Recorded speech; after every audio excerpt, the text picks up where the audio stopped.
Selamat pagi, jumpa lagi di Berita Padang bersama saya, Afri Meriana. Sejumlah berita aktual dan menarik akan kami sajikan untuk Anda. Berikut 3 berita utama pagi ini.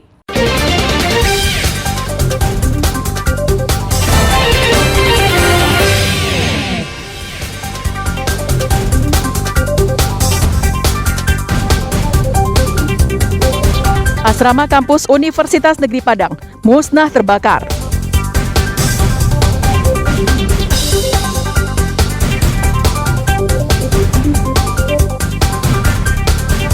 Polisi ringkus tersangka pencuri kendaraan bermotor sekaligus pembakar rumah di Payakumbuh.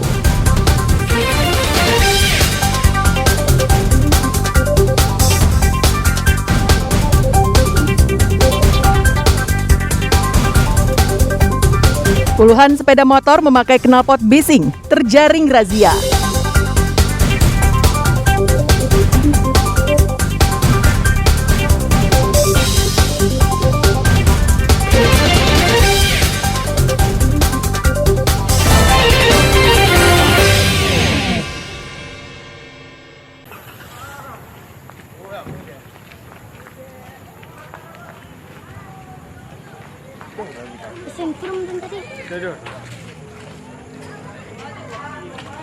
Delapan ruangan di gedung Asrama Kampus 2 Universitas Negeri Padang di daerah Lubuk Buaya, Kecamatan Koto Tangah, pinggiran Kota Padang, musnah terbakar pada Sabtu malam pekan lalu.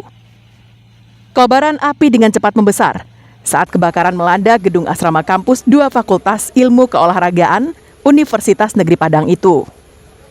Menurut warga, api terlihat dari lantai 2 asrama itu, yang saat kejadian dihuni oleh 5 mahasiswa. Dinas Pemadam Kebakaran Kota Padang mengerahkan 9 mobil pemadam kebakaran ke lokasi kejadian. Upaya pemadaman berlangsung hingga 1 jam kemudian.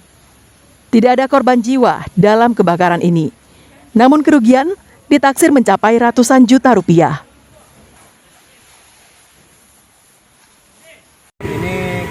Damkar Kota Padang baru saja selesai penanganan kebakaran.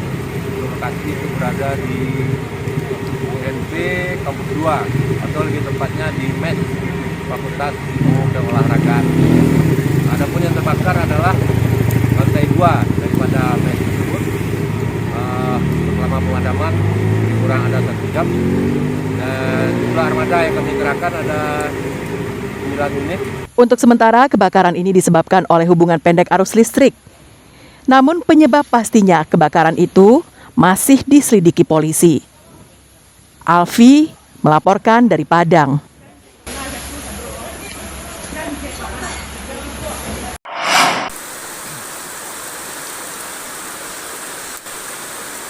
Akibat hujan deras yang disertai angin kencang, menyebabkan 2 kecamatan di Pasaman Barat, Kecamatan Lembah Melintang, dan Kecamatan Ranah Batahan dilanda banjir dan tanah longsor pada Jumat malam pekan lalu. Sejak sore, air mulai naik dan menggenangi rumah-rumah. Hal itu terjadi akibat meluapnya Sungai Batang Siduampan dan Sungai Batahan. Jalan tergenang air setinggi 60 cm hingga 1 meter. Drainase yang buruk menjadi salah satu penyebab air masuk ke rumah-rumah. Sekitar 150 rumah terendam banjir. Kondisi paling parah berada di Kecamatan Ranah Batahan, karena selain banjir juga terjadi tanah longsor. Batang-batang pohon dan tanah jatuh menutupi badan jalan sehingga arus lalu lintas terpaksa ditutup sementara waktu. Akibat curah hujan yang sangat tinggi mengakibatkan terjadinya banjir dan longsor, yaitu terjadi di 2 kecamatan. Pertama Kecamatan Lembah Melintang, kedua Kecamatan Ranah Batahan. Untuk rumah yang terdampak kita perkirakan lebih kurang 150 unit. Untuk arus lalu lintas sementara terputus karena ada 1 titik di Kecamatan Ranah Batahan itu ada longsor yang menimbun badan jalan. Tidak ada korban jiwa dalam 2 peristiwa ini. Jalan provinsi menuju Mandailing Natal di Sumatera Utara untuk sementara ditutup sambil menunggu tim BPBD Pasaman Barat mengevakuasi material longsor yang menutup badan jalan. Minggu pagi, lalu lintas kembali normal. Usai BPBD Pasaman Barat mengenyahkan material longsor yang menutup jalan sepanjang lebih dari 15 meter dengan alat berat. Safatul Ulum melaporkan dari Pasaman Barat.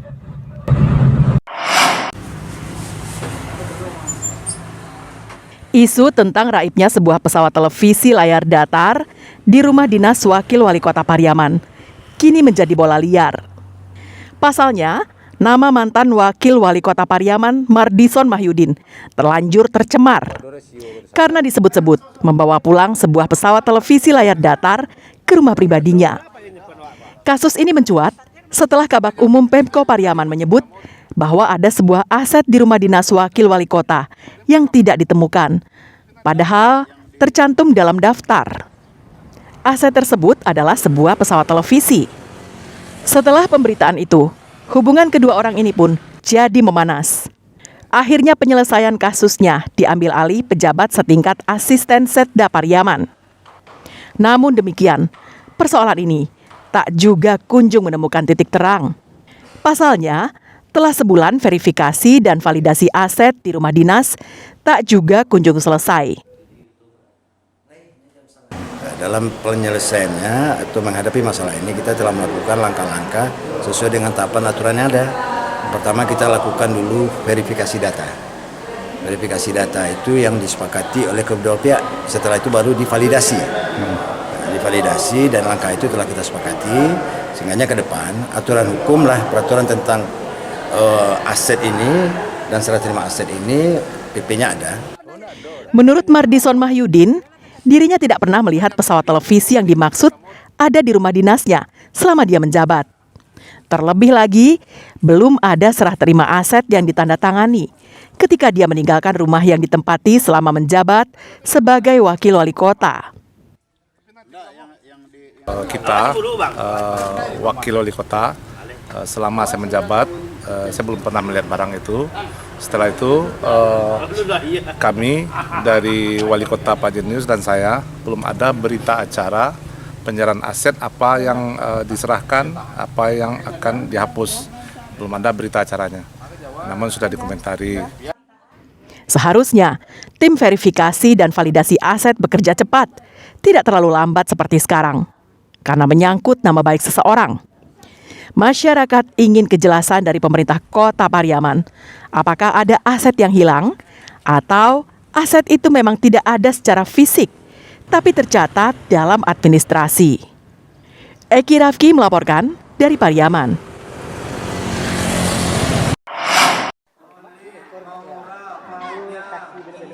...140 anak yang berasal dari 6 sekolah dasar di Pasaman Barat mengikuti seleksi polisi cilik di lapangan olahraga Polres Pasaman Barat. Dalam seleksi itu, peserta harus mengikuti berbagai jenis tes, mulai dari keberanian untuk tampil di depan, baris berbaris, dan sikap pribadi anak. Nantinya, hanya akan dipilih 40 anak yang akan mengikuti perlombaan polisi cilik tingkat Sumatera Barat. Anak-anak yang lolos seleksi dan terpilih menjadi polisi cilik akan dibimbing langsung oleh polisi Polres Pasaman Barat untuk dididik kedisiplinan, pembentukan karakter anak, dan belajar baris berbaris. Persiapan pembentukan Pocil Angkatan ke-8 tahun 2024. Untuk sampai saat ini kita libatkan 6 sekolah dengan jumlah anak-anak sekitar 140 anak. Ini nanti yang diambil itu berapa orang, Bang? Sekitar 40 orang. Pembentukan karakter anak-anak diri supaya lebih taat maupun lebih mencintai dirinya sendiri maupun negaranya. Kegiatan seleksi polisi cilik ini bertujuan menghadirkan semangat dan jiwa Polri bagi anak-anak dengan moto Polisi Sahabat Anak. Safatul Ulum melaporkan dari Pasaman Barat.